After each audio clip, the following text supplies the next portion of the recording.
करने वाली नौकरानी मारिया ने मान्या के नए जूते चुरा लिए।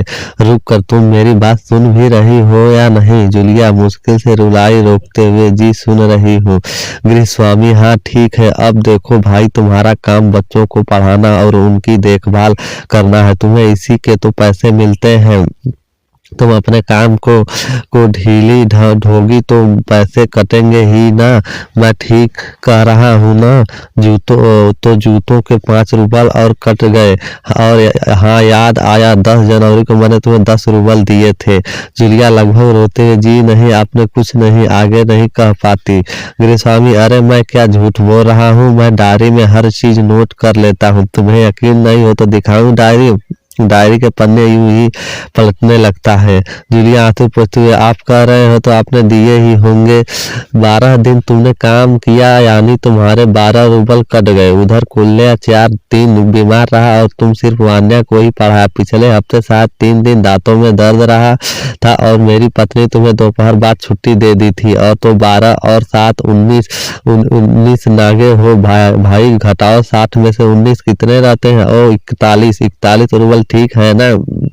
जूलिया रुआसी हो जाती है रोते स्वर में, जी हाँ। गृहस्वामी डायरी के पन्ने उलटते हुए, याद आया, 1 जनवरी को तुमने चाय की प्लेट और प्याली तोड़ी थी। प्याली बहुत कीमती थी, मगर मेरे भाग्य में तो हमेशा नुकसान ही उठाना ही बताया। मैंने जिसका भला करना चाहा उसने मुझे नुकसान ही पहुंचाने की कोई कसर नहीं छोड़ी। मैं खैर, मेरा भाग्य। हाँ, तो मैं प्याली के 2 रूबल ही काटूंगा।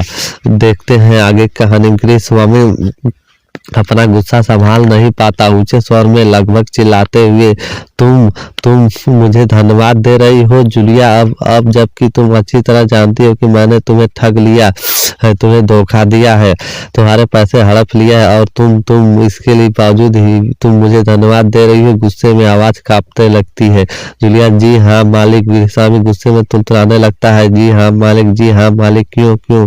जी हाँ मालिक। जूलिया डर जाती है भयभीत स्वर में, क्योंकि इससे पहले मैंने जहाँ जहाँ काम किया उन लोगों ने मुझे 1 पैसा तक नहीं दिया। आप कुछ तो दे रहे हैं? गृहस्वामी क्रोध के कारण कांपते उत्तेजित स्वर में, उन लोगों ने तुम्हें 1 पैसा नहीं दिया? जूलिया, मुझे बात जानकर जरा भी आश्चर्य नहीं हो रहा। स्वर धीमा, जूलिया, मुझे इस बात के लिए माफ कर देना कि मैंने तुम्हारे साथ एक छोटा सा क्रूर मजाक किया, पर मैं तुम्हें सबक सिखाना चाहता था। देखो जूलिया, मैं तुम्हारा पैसा नहीं मारूंगा। जेब से निकालकर मैं तुम्हारे 80 रूबल मैं अभी तुम्हें दे दूंगा, लेकिन इससे पहले मैं तुमसे कुछ पूछना चाहूंगा। जूलिया, क्या यह जरूरी है कि इंसान भला कहलाने के लिए इतना दब्बू, भीरू और बोधा बन जाए कि उसके साथ जो अन्याय हो रहा है उसका विरोध न कर सके, बस खामोश रहे और सारी ज्यादतियां सहता जाए? नहीं जूलिया, नहीं, इसी तरह खामोश। गृहस्वामी कड़े स्वर में, दिए ठीक है, घटाओ 27 31 में से अब बते 14। क्यों? हिसाब ठीक है ना? जूलिया आंसू पीती कांपती आवाज में, मुझे अभी तक एक बार कुछ पैसे मिले थे और वो मुझे मालकिन ने दिए थे, सिर्फ 3 रूबल, ज्यादा नहीं।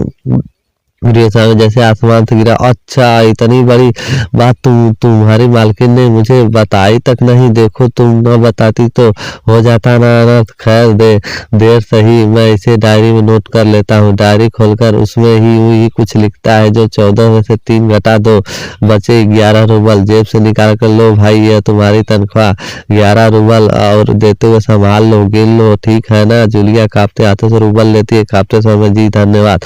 गृहस्वामी सोफे से खड़ा हो जाता है, भारी आवाज में करता हुआ उसे कमरे में क्रूद की तरह 1-2 चक्कर लगाता है। धन्यवाद जूलिया, तुमने धन्यवाद कहा, गुस्से में धन्यवाद की बात कहा, रहने का नहीं चलेगा। बताया कि तुम्हें कठोर, क्रूर, निर्भय और संसार से लड़ना होगा, अपने दांतों पंजों के साथ लड़ना होगा, पूरी शक्ति के साथ। भले ही जूलिया इस संसार में दब्बू लेने स्थान नहीं है, कोई स्थान नहीं है। बैठती स्वर में डायरी के पन्ने उगड़ते हुए, जैसे भावदृश्य संकेत एकांकी के बीच दिए गए, जिनमें एकांकी मंचन की मदद मिलती है, इसी प्रकार भावदृश्य संकेतों का प्रयोग करते हुए पुत्र बातचीत आधार पर लघु एकांकी किया जाता है। आपने माता पिता के घर के तमाम चीजें रखे होंगे, इसमें उनकी क्या मदद कर सकते हैं? रूबल, मुद्रा, इसी प्रकार बांग्लादेशी कक्षाएं एकांकी से किया जा सकता है। जा सकता है। इससे पहले मैंने जहाँ जहाँ काम किया उन लोगों ने मुझे एक पैसा नहीं दिया था, आपने कुछ दे दिया, इस वाक्य में क्या बताइए। यदि इन लोगों को जूलिया के पैसे देते अथवा क्यों यदि आप जूलिया के स्थान पर होते तो क्या क्या करते। गृहस्वामी 19 रागे किस प्रकार के ना इसके लिए रूबल कटौती की। गृहस्वामी के अनुसार जूलिया के कारण क्या क्या नुकसान हुआ था। गृहस्वामी ने 27 रूबल किस आधार पर काट लिए थे। गृहस्वामी का अंत जूलिया के को गुस्सा क्यों आया। जूलिया के क्या समझा है। इस संसार में दब्बू और ऋणहीन के लिए कोई स्थान है। इस वाक्य क्या क्या आशय है। एकांकी में कौन सा शब्दार्थ है। ऋण शब्दों का वर्गीकरण किया जाता है।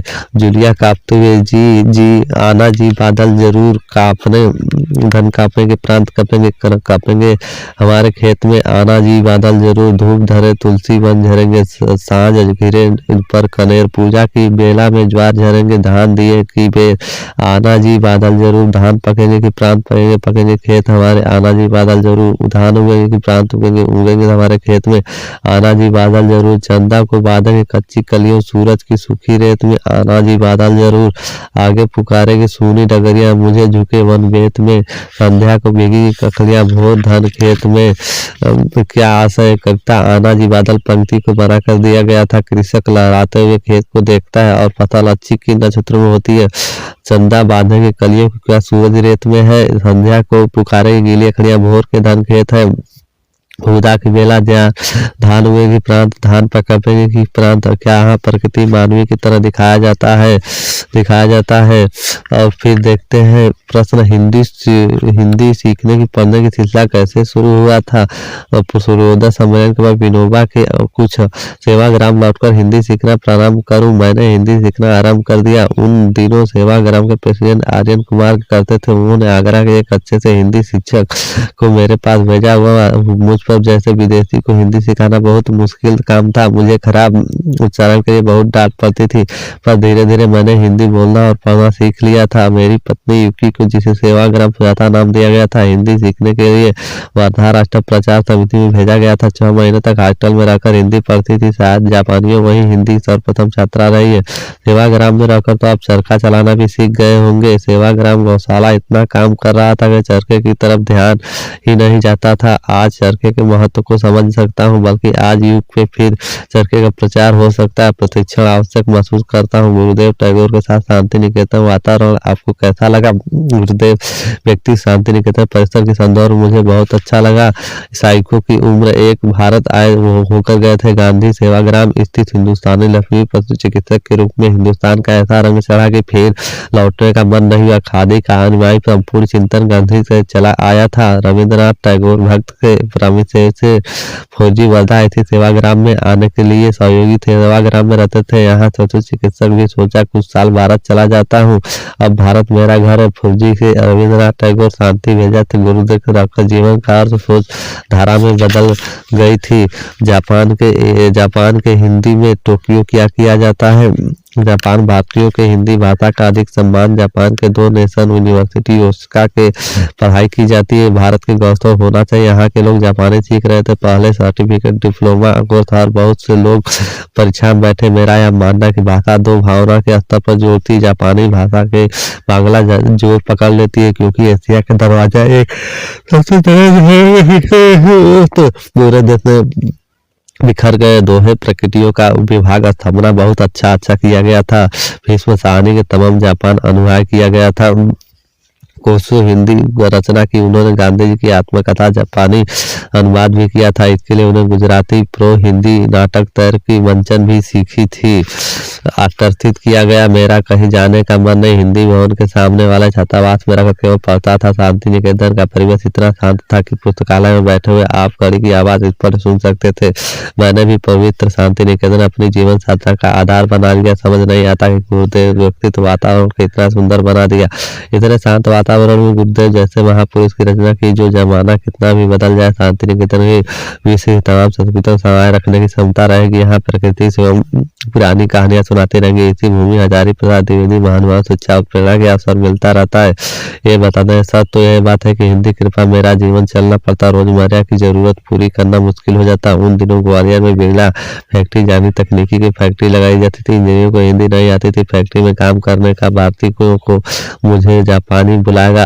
भारतीयों के रूप में मैंने 400 रुपये महीने पर काम करना शुरू कर दिया। यहाँ मैंने 4 साल काम किया और हिंदी बहुत से लेख विभिन्न पत्रिकाओं में प्रकाशित हुए थे। क्या जापानी हिंदी साहित्य में कोई समानता है? दोनों लोकगीत से लगभग परिपूर्ण लोकगीत की गई थी लोकता जैसे इसके कारण जापान संस्कृति चीन भारत की मिमिक्री में शामिल हो गया था। हिंदी विश्व शांति का जीवन प्रश्न में जुड़ा रहता था और आज की नई पीढ़ी पश्चिमी सभ्यता के पीछे भाग रही है। आप चाहे क्या कहना चाहते हैं, नई पीढ़ी की सभ्यता उनके दूर कुछ जा रही है। दुख की बात है कि अपने उत्तर आगे भी बढ़ा दिया है। लिखने पढ़ने के अतिरिक्त और कौन से शौक है? मुझे जापानी बगीचा लगाना बहुत अधिक पसंद है। कभी फूल पत्ती पेड़ों के साथ दोस्ती कर लेता हूँ, जगह पेड़ लगाता हूँ।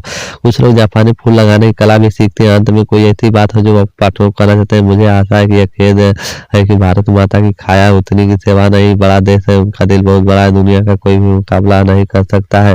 हिंदी साहित्य की बहुत सी काम आती है। आपने कुछ पुस्तकों जापानी अनुवाद किया है। मुझे भगत वर्मा की इसी किया। इसके अलावा आपने कई पुस्तकें लिखी है। तभी और आज की भारत के ऐसे लोगों कुछ पुस्तकें भी लिखी जा सकती है। साहित्यकार हिंदी लघु विधा के क्षेत्र में उपलब्धि पाते हैं। इस व्यक्ति को संबंध में जानकारी प्राप्त होता है।